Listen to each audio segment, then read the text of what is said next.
तो जय जोहार संगवारी हो, आप मन के बीच में फिर से एक ठन नया वीडियो लेके आहन और ध्यान से देखो। काबर नवरात्रि के समय में जब गाना बजाना और मंच में जब नवदुर्गा रही सरस्वती रही वो बीच में रात में सेवा भजन होते और सेवा भजन ला सुने बर गाँव के सबो आदमी देखे जाते।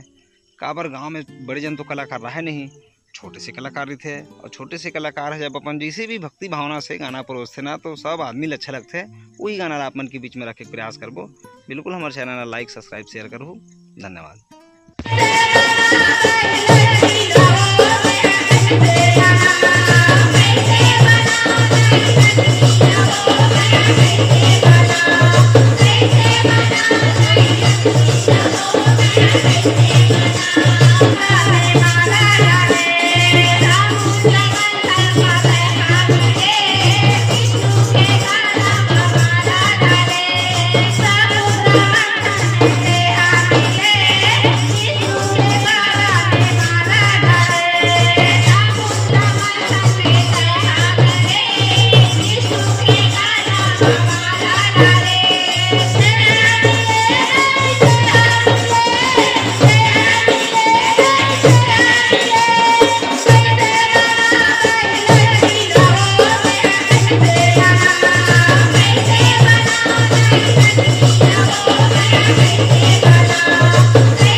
जय